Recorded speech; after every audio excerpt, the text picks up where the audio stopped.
Well, good morning, good afternoon, good evening.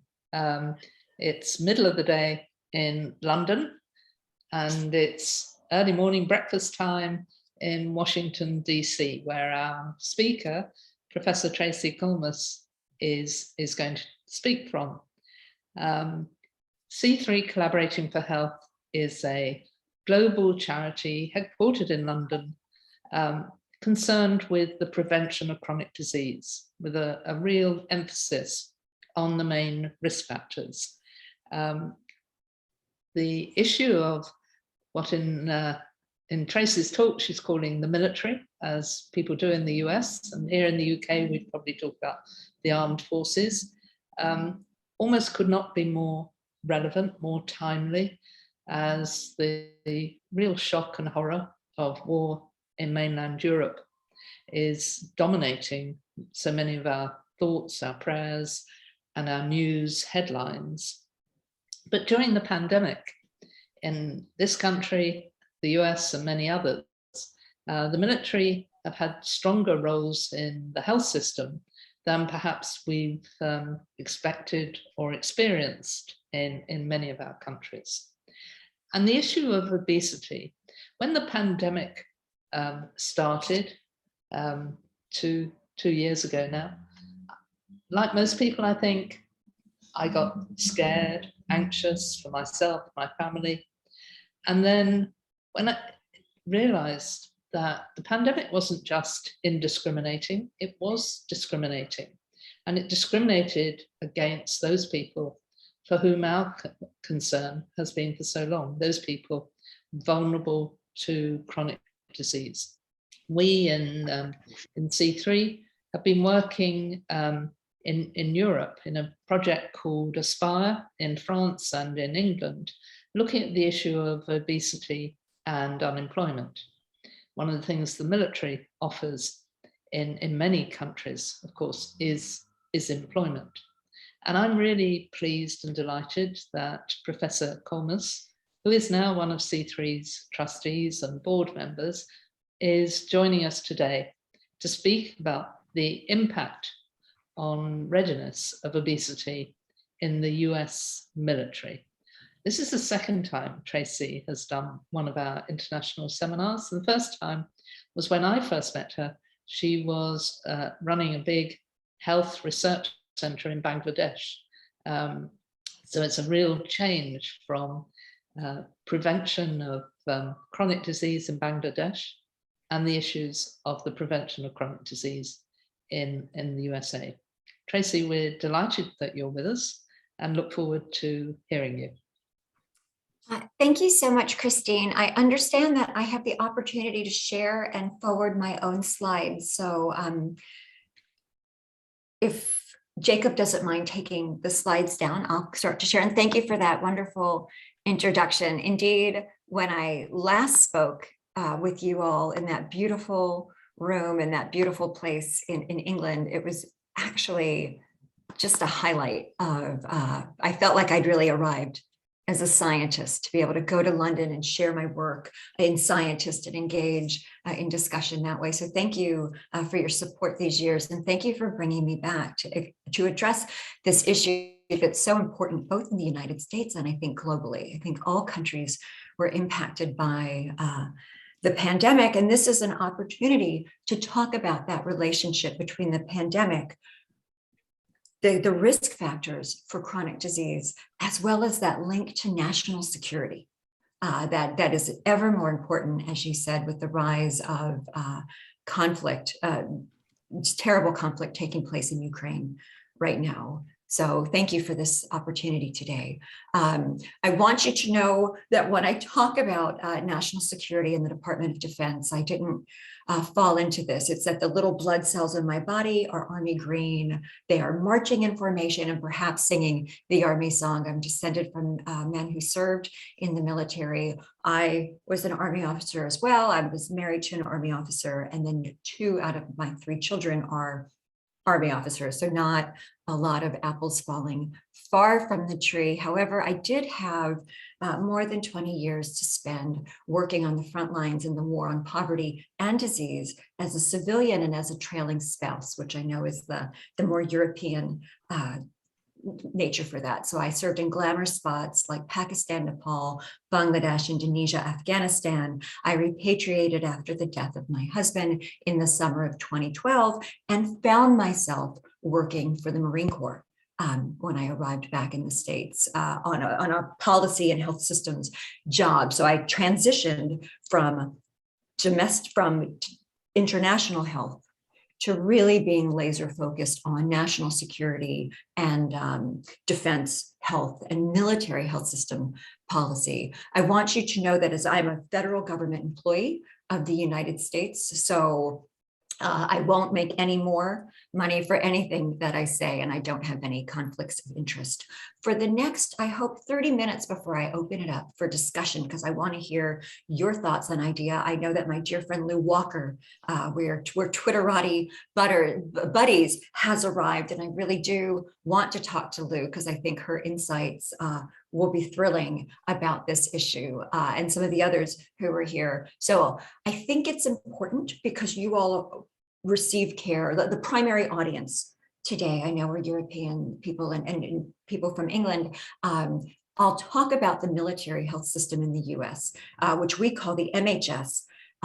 And then I'll talk about obesity as an issue and what it means for warfighters. I'm going to talk about a project that we did with a colleague who was a former student, Major Brian Shiozawa. And then I'm going to share some brand new off the press, we just ran it. We're still analyzing information on obesity in US soldiers. I've got some new results on obesity rates in US Marines, what changed during the pandemic. I don't have slides for that, so I hope to be able to talk about it quickly. And then I really would like to open this up for discussion. So thank you again to Christine and everyone at C3 for giving my team the opportunity to share our work. Now, if you're in England, you receive your care through the NHS, most of you. I would say that when you think about the military health system, it's a great deal more like the NHS than anything else in the United States. I'm going to actually switch to the next slide. Actually, I'm not really enjoying the layout of these slides. So the population that we cover, it includes the service members, right? The Army, the Navy, the Air Force, the Marine Corps, Space Force, but it also includes all of their spouses and all of their children. And there's about 2 million children, and they come to us like, of course, as God made them, right? And the spouses come to us without any sort of screening. So we end up with a population of 9.6 million Americans that are geographically dispersed, who receive care through this bifurcated structure that I'll describe in the next few slides. The system itself is about $53 billion a year, and $billion a year, but it's 10% of the entire Department of Defense budget. So it's all the inclusive healthcare with no or low copayments, no enrollment fees or maintenance fees that come out of the total Department of Defense budget. It is a bifurcated structure, and I've got a lovely map of the US and a couple slides where the lion's share of care is in what we call the direct care system, which is 357 hospitals, medical centers, clinics that are staffed and operated. It's like a closed HMO, again, like the NHS. The government owns and operates and employs the people that work there. But we also have a valve benefit, the TRICARE benefit that allows us under a fee-for-service model to purchase care in the US private sector. So it creates a natural experiment of what happens in a closed HMO versus treatment sort of in the general US health system. Again, the direct care facilities, it's It's a global network. Most are in the United States, but we also have a foothold in Asia, Guam, Italy, Germany, Spain. There's one in Lakenheath in the UK that some of you might be familiar with. So it's, we're tracking this, and this is where service members and their families and our retirees can receive care as well. You may have heard sometimes in the news, they talk about the Veterans Health Administration, or the VA. The VA, or VHA, as we call it when we talk about their healthcare, is not the same as the MHS, or military health system. The military health system, as I said, is 9.6 million beneficiaries. It includes the active duty service members, the spouses, the children, the retirees. The Veterans Health Administration is very different, and it's not representative of the United States. So while it's 9 million enrolled veterans, there aren't spouses, there aren't children, and it's not that every single veteran can receive care through the VHA. And I think this is actually very interesting. It's only those who qualify because they've hit a certain level of disability through their service, or because they live at a certain level of poverty. So there's a means test to get in to the VHA. So it's less representative of the US population than the population of the military health system with our spouses and children. We do see where patients can be dual eligible or dual enrolled, but that's the rarity rather than the norm. And I think what's important when we talk about research is that the two electronic health records are separate. So let's talk about obesity in the MHS. And I see that there's questions. And if you've taught in Zoom, you would know that I can't be sharing my slide deck, lecturing, and answering your questions at the same time. So when we get to the end, I'll be very happy to answer questions. So we'll save that discussion to the end. And I'm sorry, I hope you don't have to drop off early. For those of you at home, I know you can see the question and I can't. So let's talk about obesity and overweight and BMI actually in the MHS. Obesity itself is a huge risk factor with very harmful consequences for chronic disease, or not, for these non-communicable diseases: diabetes, cardiovascular disease, cancers, musculoskeletal injuries. Obesity is a condition that puts people's health at risk in general, not just specifically to the military. This is for everyone across the planet. BMI is a tool, it's a measure that's standardly used to determine category of risk or category of body mass index. And there's underweight, healthy weight is what we prefer to call it these days, overweight, and obese. And we're really going to be laser focused on obesity here. And I'll talk about the reason for this, for not necessarily looking so hard at overweight. But it's considered an inexpensive tool that holds up well across populations. In terms of BMI and healthcare utilization, higher BMI and obesity lead to more primary care visits, more emergency department visits, and more frequent hospitalizations. So that it's not without, I'm a health services researcher, a health system scientist. Obesity isn't just about the risk to the patient, it's also about the burden or the risk to the system of care as well. In the workforce in the United States, we know that $11.7 billion annually are associated with obesity related or associated absenteeism. So if we talk about growing the nation and the well-being of a nation, obesity is not without a cost to national productivity as well. And in the Department of Defense, obesity definitely impacts military capability and readiness. It's used to determine eligibility for service. And in the US, only 25% of American youth are eligible to join the Department of Defense and wear the uniform of our nation. And the lion's share of these individuals are not, these children or young adults are not eligible because of obesity and overweight, or the higher end of overweight. Further, the Department of Defense has an instruction 1308.3. And for those of you who don't work in the Department of Defense, you would know that we sort of, gin out the names and numbers of policy documents all the time. It's sort of the nature of the business.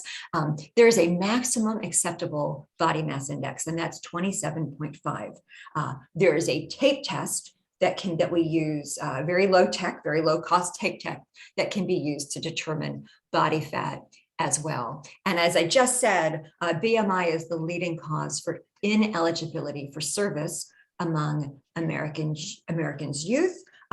Other factors are drug use, education, other disqualifying health conditions such as mental health, tattoos, piercings. I mean, so to join the services, you must be relatively, fit and have a high school diploma for most of the time. The other thing we know for active duty servicemen and women is that the higher the BMI is, the greater health service utilization you have, and the higher risk these individuals have for being injured, for getting a musculoskeletal injury, which then takes them away from their readiness to do their warfighter or their national security role for the period of time when they're recovering from that injury. So with that in mind, we worked with a student several years ago. He was a mid-career physician working on an occupational health residency who did a master's of public health at the Uniformed Services University, where the team and I work. And we worked with, at the time he was captain, now he's Major Brian Shiozawa, whose real obsession was understanding the impact of body mass index on active duty Army soldiers. And in this case, this is when the team and I were newer to the data, we decided we would just look at male Army soldiers so we could be most clear. He was rather obsessed with what is the burden of overweight and obesity on the military health system through the lens of soldiers. And we used the military health system data repository, which is the electronic health record for the MHS, to do a cross-sectional study. So we actually calculated using height and weight for active duty male soldiers just for 1 year, for fiscal year 2015. And then we also looked at their total number of encounters to try to figure out if BMI had an impact on health service utilization. Again, it meant there are ICD-9 and ICD-10 codes for BMI. They tend to not be used for diagnosis. So we looked for we took the mode of height and weight based on multiple encounters. And of course, we got rid of the non-plausible entries, just push those aside. And then we conducted a Kreska-Wallace test to look at the differences between health service utilization based on BMI. We identified in the 1 year that there were, more than 400,000 male Army soldiers with a plausible height and weight in their electronic health record. This is a large sample, actually, of soldiers, and you can see that. And I can't see because the little box is in the way. You can see that percentage-wise, at the time, 19% were obese. That overweight category was 51%, and then the healthy weight or the normal weight was approximately 30% in the categories.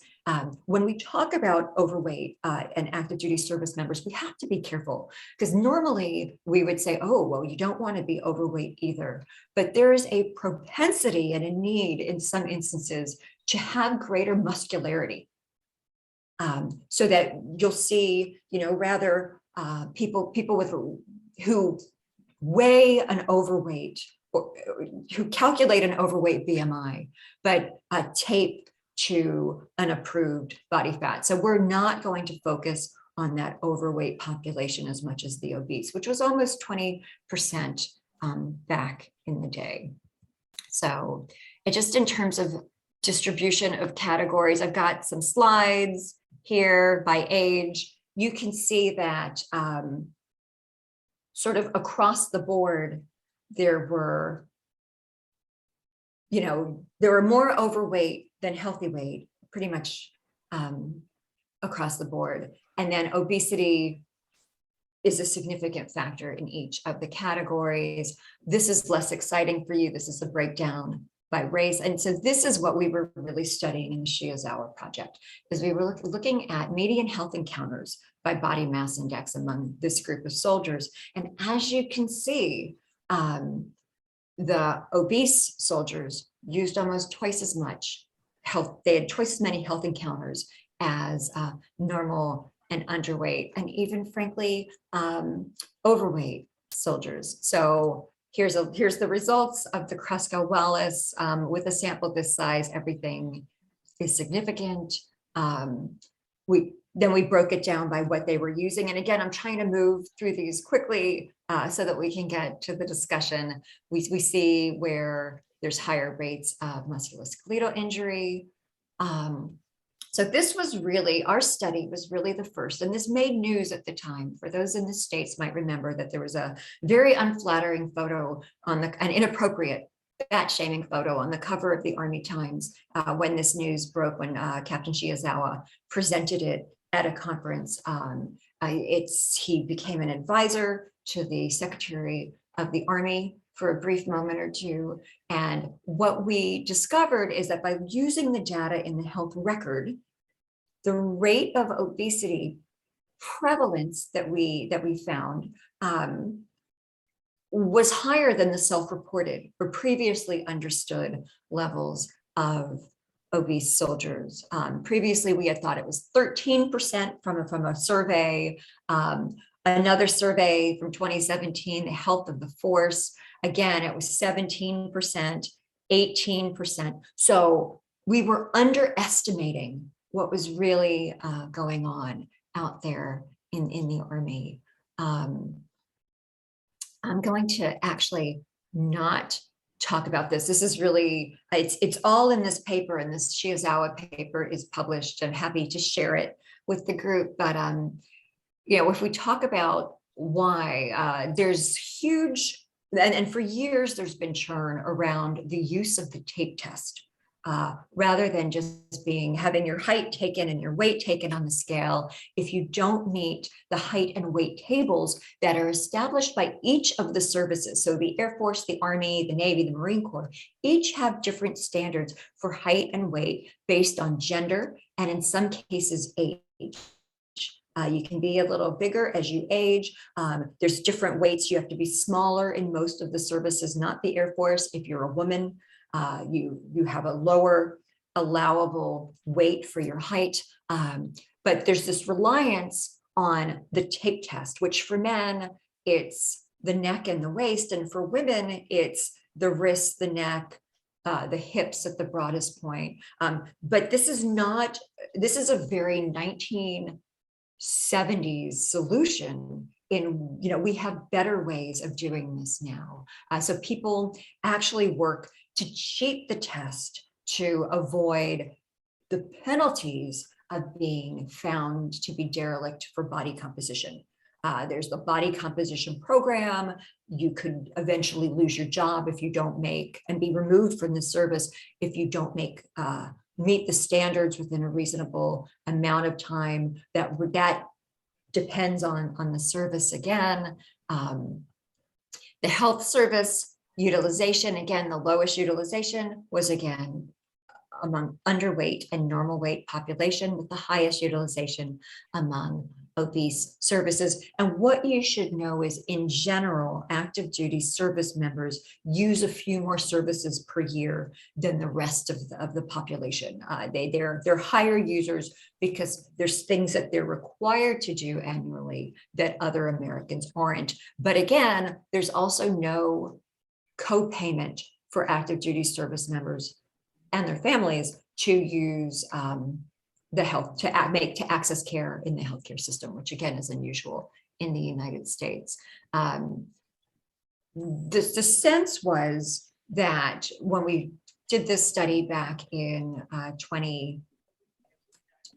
goodness, 2017, 2018, was that what could we learn about the rates of obesity and overweight, because it wasn't without an impact both to readiness and to health service utilization. Was it increasing costs to the military health system? Was there an impact on training days because of the number of healthcare appointments needed? And we certainly didn't answer all of those questions back in the day.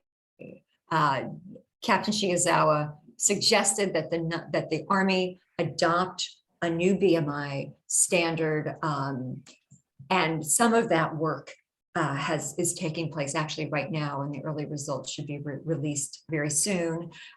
We also wanted to look, and we ourselves learned shortly after this work, to look at the impact of military occupational specialty to see if there's a difference, and then also to look at this standing around height and weight and BMI isn't necessarily a blanket requirement.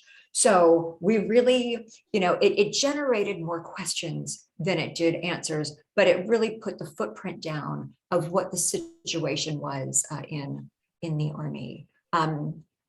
Again, the ultimate result of coming up with new or better standards would be to really encourage a healthier lifestyle, according to Major Shigezawa and the team, with the goal of reducing cost and perhaps increasing the readiness of the military for national security. And that's what the Army can do. And then I'm excited actually to get to results that we've never shared publicly before.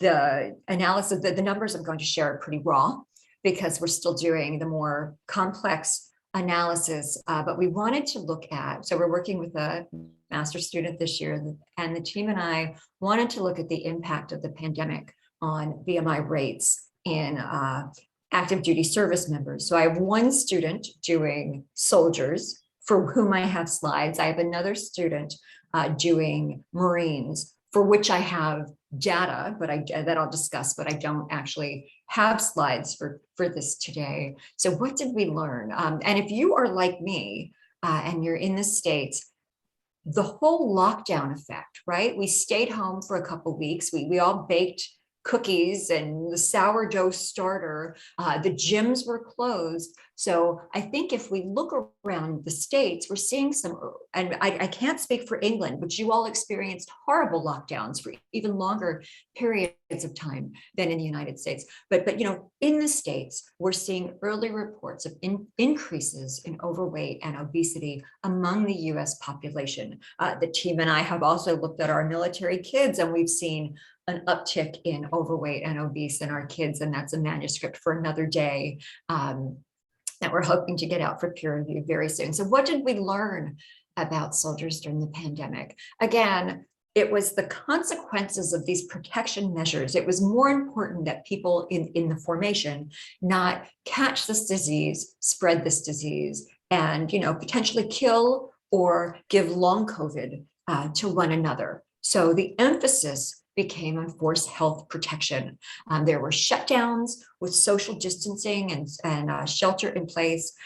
There was some sedentary activities then that led to weight gain. The availability of healthy foods and shopping, many people stayed home and ordered Grubhub because they were afraid to go to the stores. We know from America that there was an uptick in substance abuse, and again, meant uptick in negative mental health outcomes and experiences and so service members also experience this to some extent as we work through this together. It definitely limited movement. It limited normal activity for warfighter preparedness. Before the pandemic, we knew that there were these increases in overweight and obesity in Army soldiers. And again, the issue is the same. Overall, the risk for obesity is decreased readiness as well as those long-term health issues. And we can't pretend or wipe our hands of responsibility for what happens to service members when they retire or leave the service. We should be vested in caring for one another across the life course. So what effect did COVID-19 mitigation efforts have on US Army soldiers? This time, we were a little more inclusive because we learned a little better how to work with the data. So we included both male and female soldiers this time. To account for pregnancy, we removed every soldier who had experienced a pregnancy in the year prior or at any time during the study period, which was February 2019 to June 2021. So there's 2 time periods. And so this isn't just a change in 2 cross-sectional studies. The sample that we'll discuss, they are the exact same soldiers from February 2019 to January 2021 with a plausible height and weight to that second time period of September 2020 to June of 2021. So they're the same people with 2 height and weights at 2 different time periods, so that it's a little more rigorous than just across 2 cross-sectional studies or looking at trends over time. So we, of course, analyzed in SAS the descriptive patient demographics. And really the end goal here was looking at changes in BMI category during the measurement periods. It's so because of the structure of the cohort, we're getting 49,000 soldiers. We were able to identify almost 200,000 active duty Army service members. Overwhelmingly, they were male. And again, 14%, little percent of the study is female. And the reason that is normally we would expect another 2 or 3% to 16, 17% to be female, but we removed the pregnancy clause, right? We removed for pregnancy and excluded those women from the study. Overwhelmingly, they were 20 to 24 years old, white, junior enlisted. So those are sort of the main categories. I didn't want to blow up your charts with the full table one. So what happened? What did we see happen during the study period? The big news is we saw a monster increase in obesity in active duty soldiers. So a 27% increase in obesity among soldiers. And as you know from previous work, right? In our previous work, it was over 19% of service members who were obese. Interestingly, the overweight category statistically stayed the same. And what happened is about the same, like 10,000 people moved from a healthy weight to overweight. And at the same time, those 10,000 soldiers moved from overweight to obese. Some may have gone from healthy to obese. We don't have that level of granularity, but that's why there's that big 0% change next to the overweight category. So as you can see, the lion's share of soldiers are still overweight, but we talked about this in terms of the muscularity that is often required. There's a requirement to lift a heavy weight. Well, you're not 110 pounds lifting a 220 pound hex bar for your physical fitness test. So of concern for us is in this sample, it was 18% of our sample had an obese BMI, and at the second point, 25% of the sample did. So indeed, 25% of active duty service members are now obese. So there is that, and then only 26% are at what would be considered a healthy weight. So this isn't without some controversy or discussion. So what does it mean for today's soldiers? It means that, if we follow what we learned the last time, there'll be an increase in musculoskeletal injury. There's an increase in the number of soldiers who are at risk of non-communicable diseases. There will be more health service utilization, which has a cost. There'll be a decrease in readiness because of the injuries, the unwellness, and the time spent at using health services.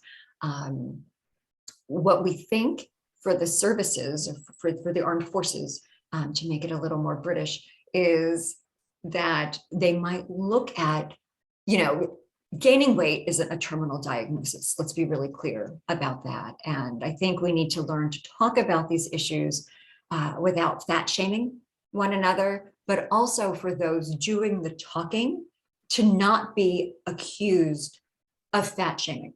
But I do think the services need to perhaps consider what they're going to do to get the wellness back into the force and create the healthiest fighting force possible in the United States. And I just wanted to share while I'm on this slide that from the 55, we applied the same rules or methods to the Marine Corps. And from our sample of about 55,000 Marines, the Marines had the lowest number of obese Marines.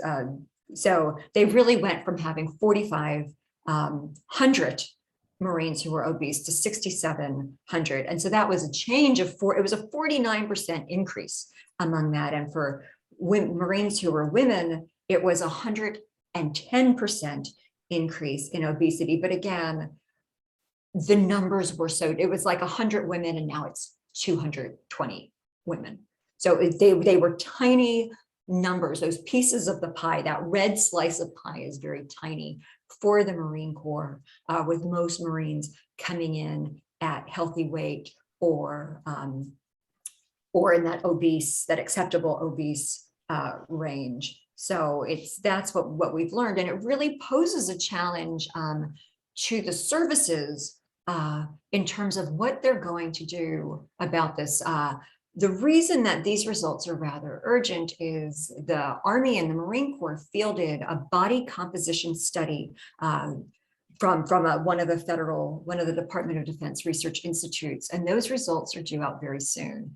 And the idea was to set a new baseline or gather a new understanding of height, weight, and body fat using more complex methods than the 25-cent tape test of the waist and the neck and the wrist, and to really get an understanding. The concern, of course, is that this study was conducted on a population that's significantly different from sort of the pre-pandemic baseline population. So there's a risk of setting standards based on not the regular population. And that's why there's almost an urgency around this work, this post-pandemic work. And it's just interesting work to do. We've got some more analysis that we want to do, looking at occupational specialty and maybe some logistic regression to determine if there were any groups that were more at risk. I mean, I've not certainly shared that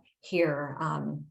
Before I turn it over to discussion, and I feel like I'm right on time, I wanted to leave 20 minutes for discussion. I want you to know that this work is conducted by the Uniformed Services University Center for Health Services Research. So this is how you can contact me.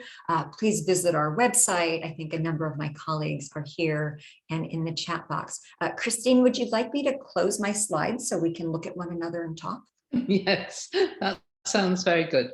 And thank you, Tracey. That was really great and just what we needed to hear, because I think we in the UK are very aware of the enormous rise in obesity rates, as you are in the US. But sometimes I mentioned the work we're doing across Europe, and there are some myths about obesity, and I think one of them is that people in physically demanding jobs don't suffer with obesity, and yet the members of the military, the armed forces, are people in physically demanding work, and your figures are really really important. I'm going to try and moderate some questions. There's lots of you there. There's the chat function, and Denise Stevens, who Tracey knows from way back, has put a question on. Either write in the chat or put your the reaction hand signal up, and I'll look for it. But Denise, followed by Lou Walker. Denise, the floor is yours. Hi, Tracy. Lovely to see you again. So good to see you, Denise. Yes, and thank you. It's a great presentation. It's amazing to hear, what's been going on with the military. You kind of suspected this was going on, but what sort of interventions are underway to help them, given that you said there's kind of a penalty involved if they don't do something? And I actually really fascinated by that, because I'm wondering whether or not it could be a good model or useful model for other people who are trying to lose weight.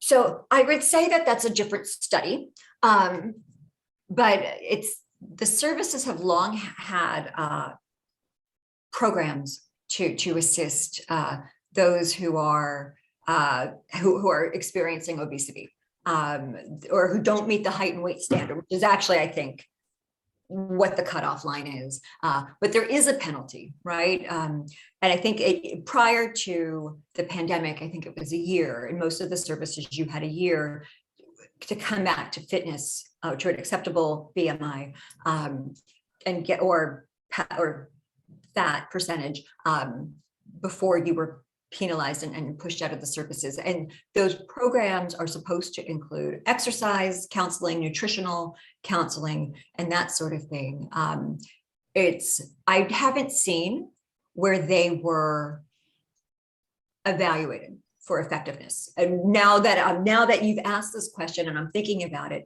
if we've never evaluated the various programs that the services have to help service members return to full fitness, that's definitely some low-hanging fruit that needs to be, that's a study that needs to be done, actually, if it hasn't been done already. So that would be great. Thank you. So question from Lou Walker, followed by Ursula Ahrens, and then John Feeney. Oh, actually, my colleague, Colonel Ryan Prance, has had his hand up also. So can we do Lou and then Ryan? Indeed, we can. Thank you. Lou, over to you.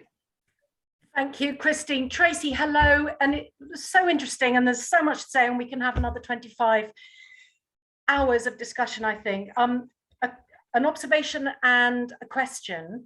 The observation is that you're describing changes in a military population and indicating what the implications are of a more unhealthy or a more overweight population in the military are, and you've intimated, well, that some of the problems there are that they're not, that they're not as ready for active service, they are using the medical, services more, etc., and so the ramifications of that are fairly clear, aren't they? And the observation is that the military population completely, as you've described, completely is parallel to a global population. Yes, isn't it? It's just, you're describing it, and so I just wanted to sort of say that, because whatever we can do within the military, if we could roll that out.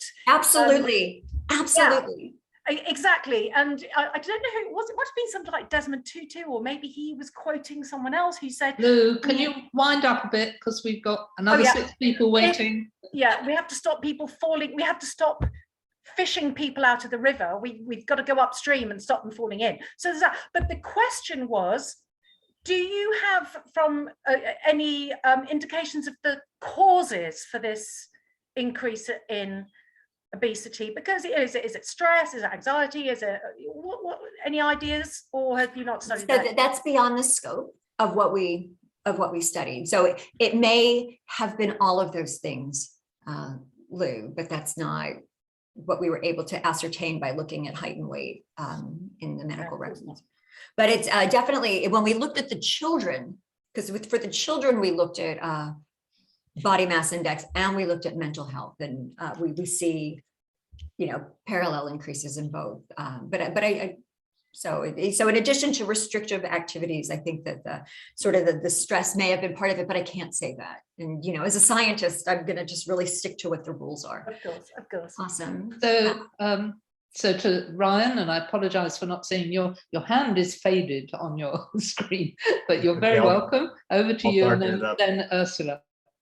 Good morning, Tracy. It's good to see you. Thanks for inviting me. From just a real quick question. So we've done a lot of work over the last 5 years in initiating and implementing healthy choices within our chow halls, our dining facilities. You know, the red, amber, and green stickers on a food item to show what those healthy choices can be. Some choose it, some do not.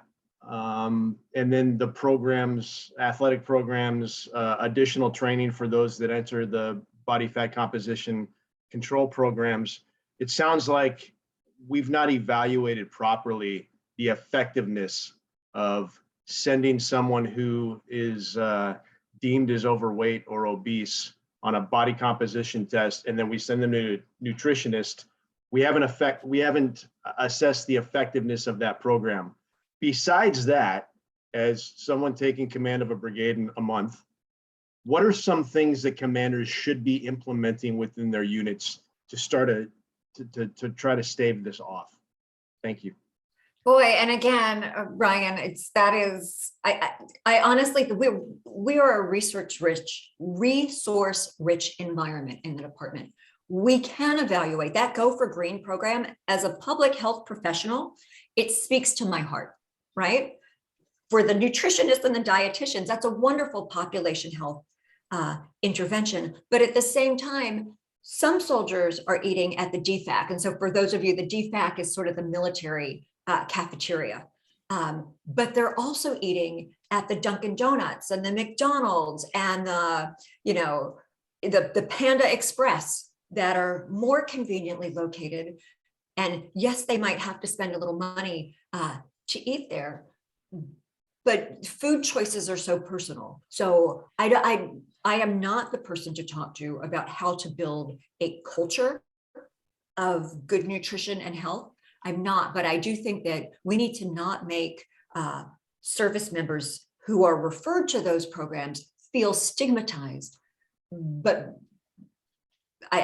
we need to evaluate the programs and make sure that we're invested in these individuals, and certainly they are invested in the military and in the nation, right? They've signed up to serve, and I think it behooves us to give them the opportunity to be healthy and live their best life and get the benefits of service without feeling shame. Because again, gaining weight during a pandemic is not a terminal diagnosis. It's transient. We can recover. But I think that you, future commander, maybe we do need to meet with the people who build fitness and health and nutrition and figure out how we can design models, not just for the Army or the Department of Defense, but maybe for the nation. Again, because we'll have the resources to do the testing, and then everyone else can learn the results that work. So as someone who's gained weight during the pandemic, I'm delighted to know it's not terminal. Ursula, over to you, followed by John Feeney. Ursula, you're on mute at the moment, but great. I really enjoyed that presentation. Thank you very much.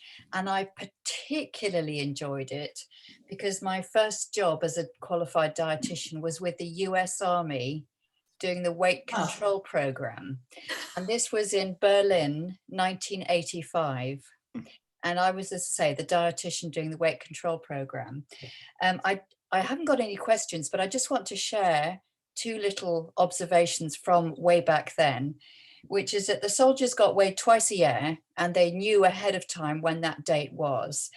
And I learned so many ingenious ways to get ready for the weigh-in day to lose weight. So they were all taking diuretics, they were all taking laxatives, they went to the sauna, and all sorts of other things. So they were all about 3 or 4 kilos less than their normal body weight just by having a few days notice of weigh-in day. So that was one observation. The other thing is a lot of them got caught up because they had relatively little holiday compared to other people. And so every 2 years, I don't know, every 2 years they had 3 weeks off or whatever. I can't remember. So in those 3 weeks, they went back home to mum and had 3 weeks on the sofa with mum's cooking and the donuts and the parties. And if they had the weigh-in day on the day they came back from their holiday, which is mean. It's still done, and I think it's mean. Yeah. So a lot of them explained that that was why they got caught, and it was absolutely true, because 2-3 weeks later they were back down to normal weight. So it was just this holiday effect. Right. Hitting weigh-in day. So I want you to know that actually on Twitter yesterday, things were like a huge storm with this discussion about the disordered things that service members do to make weigh-in day. And I think, I think that's not the situation that's ideal. And I do think that there's a cruelty to hosting the weigh-in day the day after the Christmas and New Year's holidays, right? Which are food holidays, as opposed to doing it at some benign date in the middle of March that is not the day after St. Patrick's Day. So but in the ideal situation, we would espouse healthy habits sort of regularly, and I think that thank you for your service back in the day. That's marvelous. I relate so much. And I've known Ursula for many years, and that's something I didn't know about her. So thank you. John Feeney, followed by Homero, and I'm conscious we don't have much time, but hopefully if we can keep questions and answers short, we'll get a few more in. So John, over to you. Oh, thank you, Christine, and that was an excellent presentation, Tracy. I'm John Feeney with the College of Contemporary Health, and we're an institution focused on training healthcare professionals deal with the complexities of obesity. And one of the challenges that we see in the UK is the paucity of training that medical students and practitioners afterwards get in dealing with obesity. The US is leading the UK by miles now with the establishment in 2013 of the American Board of Obesity Medicine, for which there's now a diploma. There are now 6,000 practitioners that have passed this. The two parts of the question. One, how many doctors within the MHS have that qualification? And secondly, just for your interest, there would be fewer than 25 medical practitioners in the UK that have the equivalent knowledge of the DIP-ABOM. So when we join military service, there's like 3 basic responses. It's yes, sir, no, sir, and I'll find out, sir. So to your question about how many board certified obesity doctors are in the military health system, the answer is I will find out, sir, because I don't actually know that. But that's a really relevant point. If this is a problem for the military health system on which we would like to take action, then this is something in which we should be perhaps invested or leaning towards, is helping our providers get this certification to really treat an important issue in our population and talk about it in a way that's meaningful. And the other thing that I'll add is not from this research, but we know when active duty service members leave active duty, particularly retirees, that in their first year after active duty, they tend to gain 25 to 30 pounds, which puts them, when I work with the VA, we know that it puts them at risk of, absolutely, a number of, despite a life in which they've really had to be quite fit and meet fitness standards, they suddenly put themselves at higher risk for, bad cardiac events and diabetes and other things. So thank you, John, for that question. And a question from Homero Martinez, another C3 friend and former speaker it's like at old one of our seminars and a good friend of Tracy's. Homero, nice to see you. Thanks so much, Christine, and wonderful to hear about your current work, Tracy. It was a fascinating presentation. And, as a pediatrician, having worked for many years in lower-income countries, measuring children with an arm tape to screen for underweight, I was really interested in the use of this screening tape that you showed. And my question was whether there is any validation of this screening measure, maybe versus a better gold standard than body mass index. So just asking about that. And thank God, Homero, it's wonderful to see you. And so bizarre to be talking about the Department of Defense rather than low and middle income countries. So just delightful to see you again. And that's a great question. So this current body composition study that's being done for the Army and the Marine Corps by a group called USARIUM, which is an acronym, and don't ask me what USARIUM stands for, because it's not an acronym that I use frequently, but that's the name of the organization, was really trying to do some of that. I think there's universal acknowledgement that the tape measure test, which you can Google that, Army tape measure test. It'll walk you through the process, and you'll see how sort of inadequate it is as a standard, yet you can roll it out easily, and it can be done by just about anyone. There are better ways to do this, right? We've got bod pods now, which are all the rage, and there's other lower cost places. And so some of the services, like the Air Force, have a centralized facility that will do all the weighing and measuring and execute the physical fitness test. Whereas in the Army, the Marine Corps, and others, it's done at the local unit level. So it's,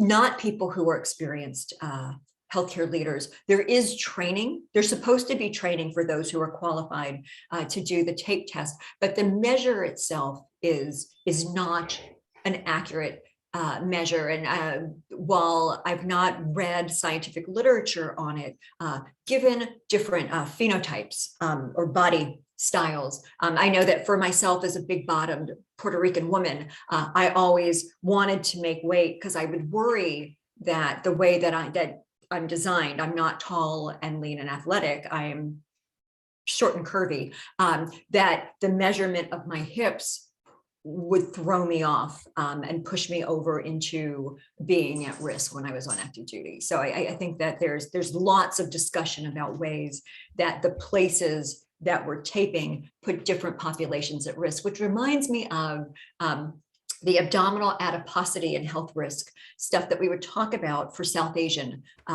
men in particular when we were doing our work together before, that, all populations, there are some differences across populations. And I say that with some trepidation because I've not seen a literature on the use of the tape test. I only see it from anecdotal reporting.